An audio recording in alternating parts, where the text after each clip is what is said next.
মুহূর্তে আমাদের সারা ওয়ার্ল্ড থেকে খুব বেশি এই বিষয়ে আবেদন আছে যে বাংলাদেশকে আমরা দেখতে চাই কাছ থেকে, যে যারা এত বেশি কোরআন কম্পিটিশনে পুরস্কার লাভ করে।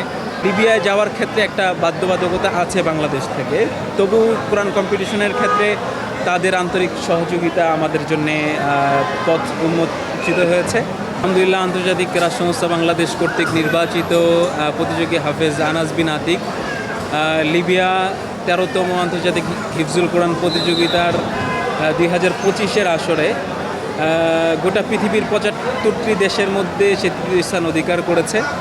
এবং এই আপনারা জানলে অত্যন্ত আনন্দিত হবেন, এর আগে 2022 সন থেকে এই প্রতিযোগিতাটি আবার পুনরায় চালু হয়। এর আগে 11 বছরের মতো কম্পিটিশনটি বন্ধ ছিল রাজনৈতিক বিভিন্ন কারণে। ধারাবাহিকভাবেই পুনরায় চালু হওয়ার পরে আন্তর্জাতিক ক্রীড়া সংস্থা কর্তৃক মনোনীত প্রতিযোগীরা বিশ্ব চ্যাম্পিয়ন হয়ে আসছে।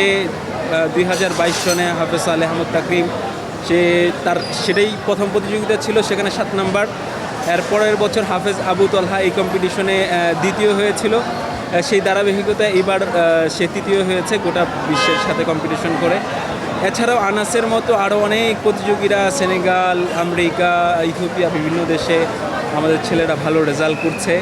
এবং আমরা আশা করি সরকারের পৃষ্ঠপোষকতা এবং সহযোগিতা থাকলে আমাদের এই কাজগুলো আরও সহজ হবে ইনশাআল্লাহ। আমি আসলে বাংলাদেশ সরকার এবং প্রশাসনকে ধন্যবাদ জানাতে চাই এই জন্যে। লিবিয়ায় যাওয়ার ক্ষেত্রে একটা বাধ্যবাধকতা আছে বাংলাদেশ থেকে, তবু কোরআন কম্পিটিশনের ক্ষেত্রে তাদের আন্তরিক সহযোগিতা আমাদের জন্যে পথ উন্মোচিত হয়েছে।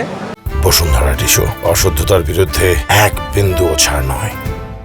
এবং আশা করি প্রয়োজনীয় ক্ষেত্রে আরও সহযোগিতা থাকলে আমরা এই বিজয়ের দ্বারা অব্যাহত রাখতে পারব।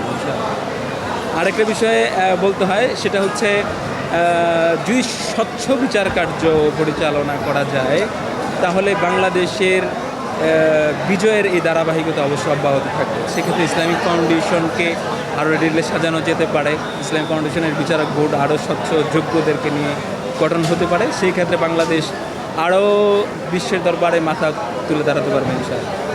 তো তাদের মতো মানুষকে যদি আমরা এই দেশটাকে আমরা যদি সরাসরি দেখতে পারি, এটা একটা আবেগের জায়গা আছে বটে।